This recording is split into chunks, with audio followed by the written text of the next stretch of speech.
Hello hi welcome नमस्ते, मेरा नाम ऋतिक और आज हम फिर से बात करने वाले हैं एक और इंटरेस्टिंग कंसेप्ट के बारे में। तो ये वीडियो उन बच्चों के लिए मोस्ट इंपोर्टेंट होने वाली है जिनके पास सेमेस्टर 5 में सब्जेक्ट है इंटरमीडिएट माइक्रो इकोनॉमिक्स सेकंड। तो चलिए शुरू करते हैं आज की वीडियो। और आज हम फिर से बात करने वाले हैं कि हम सोशल वेलफेयर को मैक्सिमाइज करने का एक और इंपॉर्टेंट तरीके के ऊपर। प्रीवियस वीडियो में ये डिस्कस किया था कि हमारा यूटिलिटी पॉसिबिलिटी कर्व क्या होता है, जहां पे हमने पीपीसी की सहायता से ये निकालना सीखा था कि कैसे हम अपने यूटिलिटी को मैक्सिमाइज कर सकते हैं। आज हम उसी टॉपिक को थोड़ा सा एडवांस में पढ़ने वाले हैं और इस कंप्लीट सीरीज के नोट्स ऑलरेडी प्रिपेयर हो चुके हैं। जिन बच्चों को नोट्स परचेज करने हैं वो इस नंबर पे जाए 9667836336 यहाँ पे जाके नोट्स ले सकते हैं। ठीक है, तो चलो शुरू करते हैं आज की वीडियो। तो आज हम बात करने वाले हैं ग्रैंड यूटिलिटी पॉसिबिलिटी कर्व के बारे में, यानी कि जो उससे भी ऊपर लेवल का है, यानी कि जीयूपीसी, ये हम डिस्कस करेंगे। तो उम्मीद है आप सब लोगों ने प्रीवियस वीडियो जरूर देखी होगी जहाँ पे मैंने पीपीसी और खासकर पिछली वीडियो जहाँ पे मैंने यूटिलिटी पॉसिबिलिटी कर्व को एक्सप्लेन किया हुआ है, क्योंकि जब तक वो नहीं पढ़ोगे आपको ये समझ में क्या दिक्कत आ सकती है बहुत ज्यादा। अब समझते हैं इसको। तो given output mix on PPC utility possibility curve indicates different combination of utility levels of the two consumers. अब समझो इस बात को, जो पीपीसी है वो किसके ऊपर बात करता है, वो बात करता है प्रोड्यूसर के पॉइंट ऑफ व्यू से।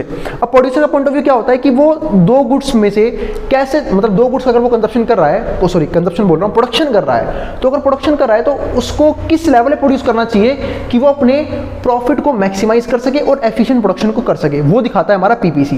यानी कि अगर पीपीसी कर्व की बात करूं तो पीपीसी कर्व बनता है हमारा हूबहू ऐसा ही है, लेकिन वो क्या बनता है दो गुड्स के केस में, वो भी उसके प्रोडक्शन के केस में। यानी कि इसके ऊपर कोई भी जो पॉइंट आएगा ना वो क्या दिखाएगा, चाहे वो ये वाला पॉइंट हो, चाहे वो ये वाला पॉइंट हो, चाहे वो ये वाला पॉइंट हो, वो दिखाएगा एफिशिएंट प्रोडक्शन को, भी दो डिफरेंट गुड्स के। यानी कि ये कहीं ना कहीं कॉम्बिनेशन शो करते हैं दो गुड्स के, वो भी प्रोडक्शन के। लेकिन जब हम बात करते हैं सोसाइटी के वेलफेयर की, यानी कि यूटिलिटी की, तो यूटिलिटी किसको मिलती है, कंज्यूमर्स को, जो कंजप्शन करते हैं। क्योंकि कंज्यूमर्स अगर वो रैशनल कंज्यूमर है, यानी कि समझदार कंज्यूमर है, तो वो कंजप्शन इस तरीके से करेगा कि वो अपने सेटिस्फैक्शन को मैक्सिमाइज करने की कोशिश करेगा। तो उस हिसाब से उसको मैक्सिमम यूटिलिटी कहां पे मिल रही है वो हम यहां पे चेक करते हैं, वो भी किस केस में, दो गुड्स के केस में।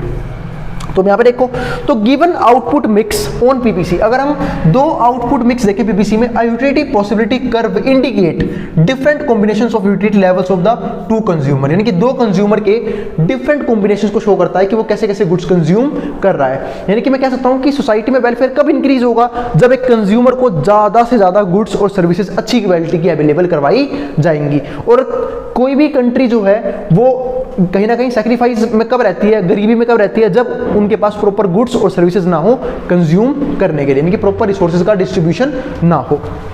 अब यहां पे समझते हैं, तो a production possibility curve the mapping of Pareto optimal factor allocation for the production of to commodities. तो प्रोडक्शन पॉसिबिलिटी कर्व किसके हिसाब से चलता है, ये भी चलता है किसके हिसाब से, पेरेटो ऑप्टिमल फैक्टर एलोकेशन के हिसाब से। यानी कि मैं फैक्टर प्रोडक्शन जो है, फैक्टर प्रोडक्शन को इस तरीके से डिस्ट्रीब्यूट करनी चाहिए, रिसोर्सेज को इस तरीके से बांटना चाहिए ताकि हम अपने प्रॉफिट को और एफिशिएंसी को मैक्सिमाइज कर सके। क्योंकि सिंपल सी बात है, देखो अगर मान लो दो प्रोड्यूसर हैं, एक ए है एक बी है, ठीक है, दो कंज्यूमर है, एक ए है एक बी है, दोनों के पास रिसोर्सेज सेम है, लेकिन डिपेंड इस बात पे करता है कि वो अपने रिसोर्सेज को कौन एफिशिएंट तरीके से यूज कर रहा है। जो एफिशिएंट तरीके से यूज करेगा वो कहीं ना कहीं ज्यादा कंजप्शन करेगा और ज्यादा प्रोडक्शन करेगा, और जो बेकार तरीके से यूज करेगा वो कहीं ना कहीं या तो बेकार प्रोडक्शन करेगा या फिर बेकार कंजप्शन करेगा। दोनों ही चीजें यहाँ पे क्या होती हैं, हो सकती हैं, कंज्यूमर के पॉइंट ऑफ व्यू से फिर प्रोड्यूसर के पॉइंट ऑफ व्यू से भी। अब समझते हैं, of two goods from the Edgeworth box. Edgeworth box में डिस्कस किया था स्टार्टिंग की वीडियोस में इस चैप्टर के, into the an output space, hence there could be varying output mix possibilities to begin with। अब यहां समझते हैं, तो यहां पे ये क्या करता है, देखो यहां से आउटपुट मिक्स पॉसिबिलिटीज, इसका मतलब क्या है कि हम ये देखते हैं कि कितने कितने डिफरेंट आउटपुट्स हम कंज्यूम कर सकते हैं अपनी सेटिस्फैक्शन और अपनी यूटिलिटी को मैक्सिमाइज करने के लिए। कौन कौन सी पॉसिबिलिटीज हैं गिवन रिसोर्सेज के अंदर। यानी कि मैं यहाँ पे एक बात कह सकता हूँ कि हमारे पास एक गिवन रिसोर्स होता है, क्योंकि रिसोर्स किसी के पास भी अनलिमिटेड नहीं है, लिमिटेड रिसोर्स है। उस लिमिटेड रिसोर्स को कितने एफिशिएंट तरीके से हम यूज कर सकते हैं अपने सोसाइटी के वेलफेयर के लिए और अपने सेटिस्फैक्शन के मैक्सिमाइजेशन के लिए। अब यहां बात करते हैं, देखो ये रहा, अब ये हमारा गुड वाई है, ये हमारा गुड एक्स है। अब देखो ध्यान से, अब ये दिखा रहा है डिफरेंट कॉम्बिनेशंस। अब डिफरेंट कॉम्बिनेशन क्यों है, अब यहीं पे देखो आप, ये गुड वाई है, सपोज करो ये इसकी क्वांटिटी है, ये हमारे पास, ये हमारा y1 है, सपोज करो ये y1 है, ये हमारा x1 है। हम जब y1 की इतनी क्वांटिटी कंज्यूम कर रहे थे तो हम x1 कितनी कर रहे थे, सपोज करो मैं y1 की डिक्रीज कर दूं, क्वांटिटी y2 कर दूं, ठीक है, तो x2 की बढ़ा दूंगा क्योंकि मेरे पास रिसोर्सेज जो है सेम है। तो अगर मुझे किसी एक की कंजप्शन को बढ़ाना है तो दूसरे की कंजप्शन को कम करना पड़ेगा। सपोज करो किसी की पॉकेट मनी 100 ही रुपये है, अब मान लो 100 रुपये है, ठीक है, भाई अब 20 रुपये के जाके एप्पल लेके आता है, 50 रुपये जाके एप्पल लेके आता है और 50 रुपये के ऑरेंजेस लेके आता है, यानी 50 रुपये संतरे खाता है। अब सपोज करो उसको कह रहा है कि यार मेरे को ऑरेंज पसंद नहीं है, मेरे को एप्पल की कंजप्शन बढ़ानी है। तो अगर वो एप्पल की कंजप्शन को 100 से 80 रुपये करता है तो भाई उसके पास ऑरेंज के लिए सिर्फ 20 रुपये तो बचे। तो हमारे पास रिसोर्सेज क्या है, लिमिटेड है, जिसकी वजह से अगर हमें एक की कंजप्शन को इंक्रीज करना है तो दूसरी कंजप्शन को डिक्रीज करना पड़ेगा। इसीलिए आपने देखा होगा हर एक घर में लिमिटेड इनकम होने की वजह से हम लोग जो है बजट बना के चलते हैं अपनी इनकम का, कि हमें किस जगह कितना कितना खर्चा करना है ताकि हम अपने सेटिस्फैक्शन को मैक्सिमाइज कर सकें और एफिशिएंसी से उस गिवन रिसोर्स को खर्च कर सके। और जो भी परिवार बेवकूफ़ों की तरह रिसोर्सेज खर्च करता है या फिर कभी भी कुछ भी खर्च कर देता है तो होता क्या है, मंथ एंड तक आने के बाद उनके पास कोई प्लानिंग तो होती नहीं है, कुछ बचता ही नहीं है। फिर वह या तो वो लोन लेंगे किसी बैंक से या फिर किसी पर्सन से, तो एक तरह से वो डेट ट्रैप का हिस्सा बन जाते हैं। ठीक है, तो वो अभी हमारे टॉपिक के बाहर की बात है। तो हमने ये चीज़ देखी कि अगर आपको कंजप्शन y2 के अपने अगर आपने x की बढ़ाई x2 कर दी तो आपको y कम करनी पड़ी। सपोज करो आपने x2 से x3 कर ली कि भाई आपको x की कंजप्शन और बढ़ानी है। सेम ऐसी प्रोडक्शन में होता है, अगर आपको किसी एक की प्रोडक्शन बढ़ानी है दूसरी कम करनी पड़ेगी, क्योंकि प्रोड्यूसर के पास ही भाई पेड़ थोड़े ना पैसों का, उसके पास भी क्या है, लिमिटेड रिसोर्सेज है, लिमिटेड जमीन है, लिमिटेड मशीनरी है, लिमिटेड बिल्डिंग्स है। तो सिंपल सी बात है, उसे भी रिसोर्सेज को एफिशिएंट तरीके से यूज करना होता है। अब अगला पॉइंट ये देखो, ये क्या दिखा रहा है, यूटिलिटी ऑफ इंडिविजुअल ए।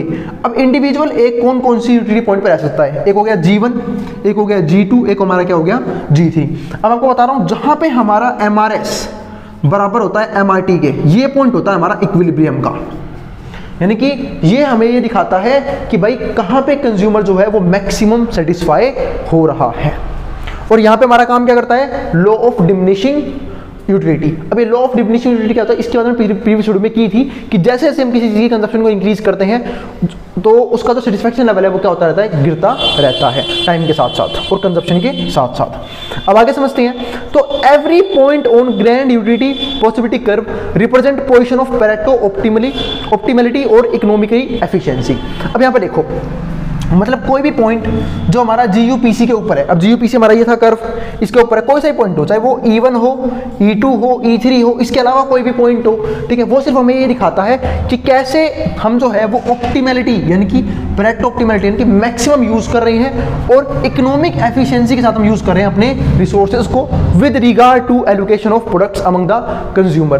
और इस बात का ध्यान रखते हुए कि सारे प्रोडक्ट जो हैं वो कंज्यूमर्स के बीच में अच्छे तरीके से एलोकेट होना बहुत जरूरी है, यानी कि अगर किसी देश में अच्छे लेवल पे कंजप्शन हो रही है तो उसका डिस्ट्रीब्यूशन भी अच्छा होना चाहिए, तब जाके हर एक कंज्यूमर जो है वो उन चीज़ों को कंज्यूम कर पाएगा। अब आप ही देखो, इंडिया में मैं एक चीज़ मैं मानता हूँ बहुत बुरी, हंगर इंडेक्स में इंडिया काफ़ी ऊपर रहता है, क्योंकि इंडिया में बफर स्टॉक में अनाज रखा जाता है इमरजेंसी सिचुएशंस के लिए, यानी कि इंडिया में एक्स्ट्रा प्रोडक्शन होता है अनाजों का, वो अनाज सड़ जाता है कई बार तो बफर स्टॉक में। लेकिन मैं सोच रहा हूँ कितना खराब डिस्ट्रीब्यूशन सिस्टम है कि अनाज सड़ रहा है लेकिन कई लोगों के पास वो पहुँच नहीं रहा है जिन लोगों को उस चीज़ की नीड है। वही सेम चीज़ यहाँ पे है कि एलोकेशन जो है वो प्रोडक्शन का, ठीक है, प्रोडक्ट्स का, वो कंज्यूमर के बीच में अच्छे तरीके से होना क्या है, बहुत जरूरी है, एफिशिएंट तरीके से होना बहुत जरूरी है। Allocation of factors among different products and the direction of production, और जो एलोकेशन है फैक्टर्स का वो भी अच्छे से होना जरूरी है। अब ये फैक्टर क्या होते हैं, अरे भाई factor of production, land, labour, capital, entrepreneurship. तो इन चीज़ों का जो है वो जो डिस्ट्रीब्यूशन है वो भी अच्छे तरीके से होना बहुत जरूरी है ताकि एफिशिएंट तरीके से एक प्रोड्यूसर प्रोडक्शन को कर सके। अब क्या आता है हमारे पास यहाँ पे, UPC represented by only a single point on GUPC। अब ये यूपीसी क्या है, यूपीसी है यूटिलिटी पॉसिबिलिटी कर्व, जो हमने डिस्कस किया था प्रीवियस वीडियो में, represented by only a single point on GUPC। तो ये सिर्फ GUPC के ऊपर क्या होता है, एक सिंगल पॉइंट होता है, where MRS equals to MRT, जहाँ पे हमारा MRS इसके बराबर होता है, MRT के बराबर होता है। This is also known as utility possibility set, इसको हम यूटिलिटी पॉसिबिलिटी सेट ही बोलते हैं, ये चीज़ भी ध्यान रखना है यहाँ पे।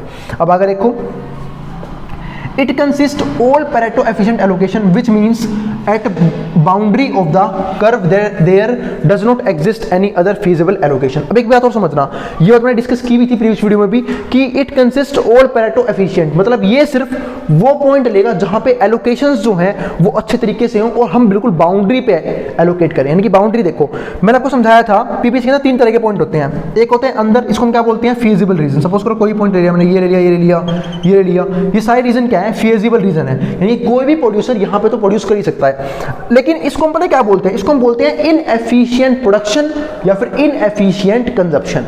कंज्यूमर है तो इनएफिशिएंट कंजप्शन, प्रोड्यूसर है तो इनएफिशिएंट प्रोडक्शन। क्यों? क्योंकि भाई इन पॉइंटों पे तो कोई भी सर्वाइव कर लेगा। ये तो क्या है, अंडर एलोकेशन है रिसोर्सेज का, आप रिसोर्सेज का फुल्ली यूटिलाइज नहीं कर रहे हो। और पेरेटो एफिशिएंसी ये कहता है कि अगर कोई भी बंदा पेरेटो एफिशिएंसी फॉलो कर रहा है तो वो कम से कम इन पॉइंट्स पे लाइज करेगा, E1 पे, E2 से, E2 के ऊपर, E3 के ऊपर, यानी कि इन बाउंड्रीज के ऊपर। इन बाउंड्री का मतलब क्या होता है, मैक्सिमम आउटपुट जनरेट करना, यानी कि वो कहीं ना कहीं मैक्सिमम वैल्यू प्रोवाइड करके दे रहा है इन पॉइंट्स पे। तो वही चीज यहाँ पे है। तो it consist all Pareto efficient allocations which means at boundary of the curve there does not exist any other feasible allocation. ये किसी भी तरह के फीजिबल एलोकेशन को नहीं लेता है that can be give higher utility to both individuals together, जो ज्यादा वैल्यू प्रोवाइड करे। ना तो ये बाहर के पॉइंट लेता, क्योंकि बाहर के पॉइंट क्या होते हैं, अनअटेनेबल। यहाँ पे तो अगर किसी कंज्यूमर को सपोज करो अपना कंजप्शन करना है, जैसे मैंने आपको एग्जाम्पल दिया 100 रुपये का, बात भी आप ये भी तो बोल सकते हो कि अगर मान लो किसी की पॉकेट मनी 100 से 200 रुपये हो गई, अब तो वो दोनों की क्वांटिटी को इंक्रीज कर सकता है। तो इसे क्या बोलते हैं, रिसोर्सेज में चेंज। ठीक है, कि भाई आपने जो है मशीनरी डेवलप कर ली, कोई एफिशिएंट मेथड खोज लिया, तब तो प्रोडक्शन इंक्रीज कर सकते हो, वरना आप इस पॉइंट पे लाई ही नहीं कर सकते। ना तो एक कंज्यूमर ना एक प्रोड्यूसर। एक प्रोड्यूसर इस पॉइंट से ऊपर कब जाएगा, जब वो कोई नई टेक्नोलॉजी खोज ले, कोई नया मेथड चूज कर ले, ठीक है, यानी कि अपने रिसोर्सेज को एडवांस कर ले, तब वो यहाँ तक पहुंच सकता है। और एक कंज्यूमर यहाँ पे कब जाएगा, जब उसकी इनकम इंक्रीज कर जाए। जैसे मैंने यहाँ पे एग्जाम्पल दिया ना, अगर उसकी पॉकेट मनी बढ़ जाए तो वो दोनों की कंजप्शन को एक साथ इंक्रीज कर सकता है। अब आइए क्या था हमारे पास अगला point, grand utility possibility frontier satisfy all Pareto efficiency. अब ये भी ध्यान रखना कि ये GUPC है, ठीक है, ये सेटिस्फाई करता है ऑल पेरेटो एफिशिएंसी को, यानी कि पेरेटो एफिशिएंसी के मेथड को। अब पेरेटो एफिशिएंसी यानी कि मैक्सिमम सेटिस्फैक्शन या फिर मैक्सिमम कंजप्शन, यानी कि पूरा एफिशिएंट तरीके से कंजप्शन हो रहा है कंज्यूमर के जरिए, या फिर पूरा एफिशिएंट तरीके से क्या हो रहा है, यहाँ पे प्रोडक्शन हो रहा है प्रोड्यूसर के जरिए। तो क्राइटेरिया को फॉलो करते हैं। एफिशिएंसी इन प्रोडक्शन, देखो यहाँ पे लिखा हुआ है ना, efficiency in production, production efficiency, product composition and distribution, यानी कि प्रोडक्ट जो है वो अच्छे तरीके से बनाए जा रहे हैं, और हर तरह के प्रोडक्ट्स। जैसे मैंने लास्ट वीडियो में डिस्कस भी किया था कि एक प्रॉब्लम होती है word to produce. Word to produce में क्या होता है कि हमें किस तरह के गुड्स को प्रोड्यूस करना चाहिए, कैपिटल गुड्स या फिर कंज्यूमर गुड्स। तो कंज्यूमर गुड्स में क्या आएंगे, जो डायरेक्टली कंज्यूमर यूज करेंगे। कैपिटल गुड्स में क्या आएगा, जो फर्दर प्रोडक्शन में हेल्प करेंगे। और दोनों ही गुड्स की क्या है, अपनी अपनी इंपॉर्टेंस है, इसलिए दोनों की प्रोडक्शन क्या है, बहुत जरूरी है। और लास्ट पॉइंट क्या आता है, डिस्ट्रीब्यूशन, कि भाई अपने गुड्स बना तो लिए, आपने प्रोड्यूस तो कर लिए, लेकिन उसका डिस्ट्रीब्यूशन भी सही तरीके से होना बहुत जरूरी है। सपोज करो, अब मैंने आपको अभी भी एग्जांपल दिया था कि इंडिया में इतना अनाज उगाया जा रहा है, लेकिन लोग फिर भी भुखमरी से मर रहे हैं, और अनाज सड़ जाता है। क्यों? क्योंकि उनका प्रॉपर डिस्ट्रीब्यूशन सिस्टम तैयार नहीं है कि हर तरीके से हर लोगों के पास क्या हो, अनाज पहुंचाया जा सके।